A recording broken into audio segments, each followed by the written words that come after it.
Hello professionals, this is the second video in the series of clearing your doubts and answering frequently asked questions about Provident Fund.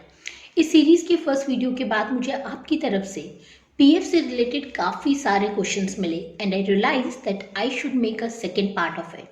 So I hope कि आपके PF से related जो भी queries हैं वो इस video के and तक काफ़ी हद तक रिजॉल्व हो जाएंगी.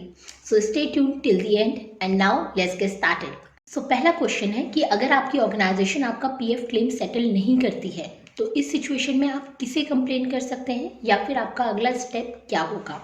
So the answer of this question is कि अगर आपकी ऑर्गेनाइजेशन आपका पीएफ क्लेम सेटल नहीं करती है तो आप डायरेक्टली रीजनल पीएफ कमिश्नर जो कि ग्रीवांसेस हैंडल करते हैं उन्हें अप्रोच कर सकते हैं या फिर आप ईपीएफ इंडिया की वेबसाइट पर जाकर एम्प्लॉय सेक्शन में कंप्लेंट भी रजिस्टर कर सकते हैं. I will show you how to do that. जब आप ईपीएफ इंडिया की वेबसाइट ओपन करेंगे तो कुछ इस तरह का होम पेज आपको नजर आएगा. यहाँ पर सर्विसेज सेक्शन में फॉर एम्प्लॉयज पे आपको क्लिक करना है.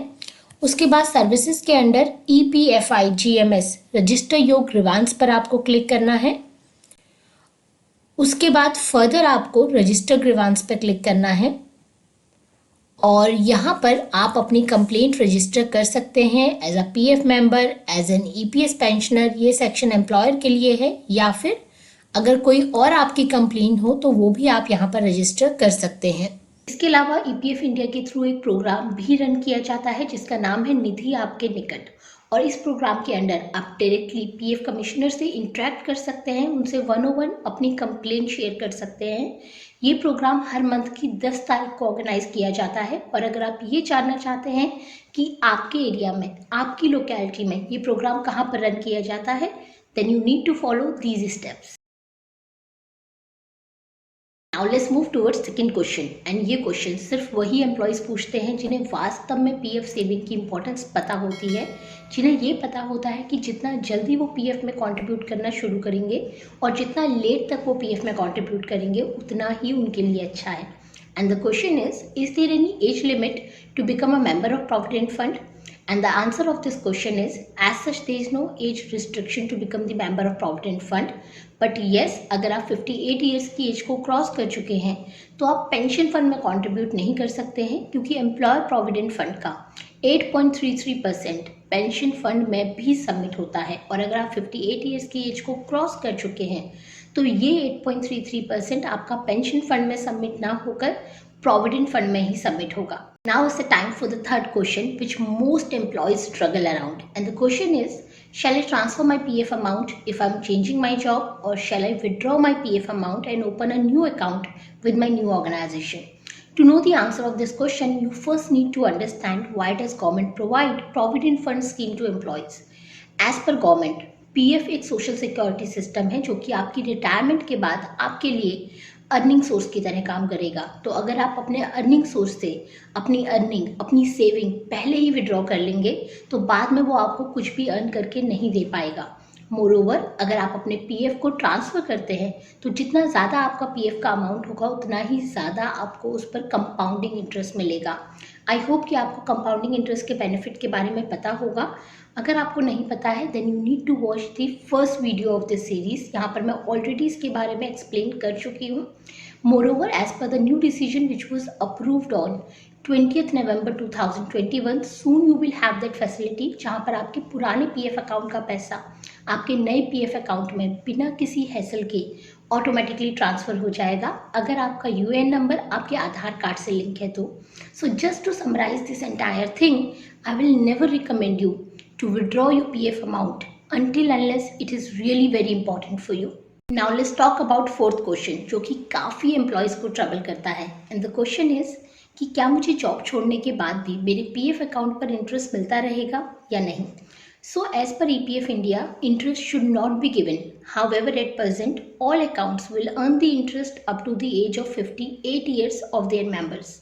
बट इसके अलावा जो इन्फॉर्मेशन मैंने बाकी सोर्सेज से कलेक्ट करी है जो कि काफ़ी रीसेंट इन्फॉर्मेशन है, उसके अकॉर्डिंग अगर आपका पीएफ अकाउंट इनऑपरेटिव हो जाता है तो उसके बाद आपको आपके पीएफ अकाउंट पर कोई इंटरेस्ट नहीं मिलता है और आपका पीएफ अकाउंट 4 सिचुएशन में इनऑपरेटिव हो जाता है. नंबर 1, अगर एम्प्लॉय 55 साल की एज के बाद जॉब से रिटायर हो जाए तो आपका पीएफ अकाउंट इनऑपरेटिव हो जाता है और फर्दर आपको उस पर कोई इंटरेस्ट नहीं मिलता है. नंबर 2, अगर एम्प्लॉय परमानेंटली अब्रॉड ट्रांसफ़र हो जाए तो भी उनका पीएफ अकाउंट इनऑपरेटिव हो जाता है और उस पर फिर उन्हें कोई इंटरेस्ट नहीं मिलता है। नंबर 3, अगर सब्सक्राइबर या अकाउंट होल्डर की डेथ हो जाए तो भी फिर उनका पीएफ अकाउंट इनऑपरेटिव हो जाता है और उस पर उन्हें कोई इंटरेस्ट नहीं मिलता है। नंबर 4, अगर जॉब छोड़ने के 36 मंथ्स के बाद भी, दैट मीन्स 3 इयर्स के बाद भी अगर आपके पीएफ अकाउंट पर क्लेम की कोई रिक्वेस्ट नहीं आती है तो आपका पीएफ अकाउंट इनऑपरेटिव हो जाता है और फर्दर आपको उस पर कोई इंटरेस्ट नहीं मिलता है। सो आपकी जो क्वेरी है वो इस 4th पॉइंट से यहाँ पर आंसर हो जाती है। Now let's talk about 5th question which is really very important and asked by maximum employees. But before that I have a small question to ask. Are you finding this video informative, helpful? Am I adding something to your knowledge today? If yes, then like the video, share your thoughts in the comment section and do subscribe to the channel to know more about job interview tips, career guidance and latest HR trends. And here on this channel, you will find the answers of all your career related queries. So please click on the subscribe button right now. Now 5th question, which is really very important and it is asked by maximum employees, and the question is, can I withdraw my PF amount before my retirement or while working in my job if I need that money? So the answer of this question is yes, you can certainly withdraw your PF amount before your retirement or even while working in your job, but only in specific situations. Now you must be thinking, why only in specific situations? After all, it's my money. But जैसा कि मैंने आपको पहले बताया कि government के according PF एक social security system है जो कि आपकी रिटायरमेंट के बाद आपके लिए अर्निंग सोर्स की तरह काम करेगा।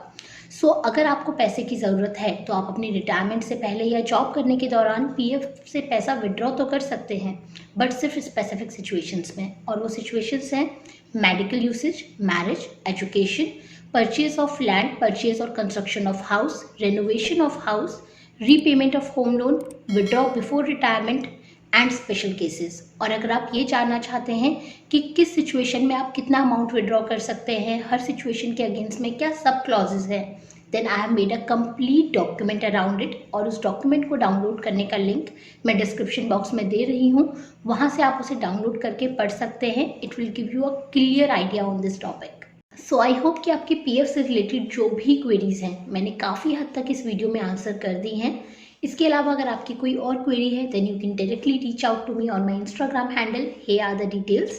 Another important thing, I have designed this complete career growth playlist especially for early professionals and middle management, and if you fall in this category then it's a must watch for you.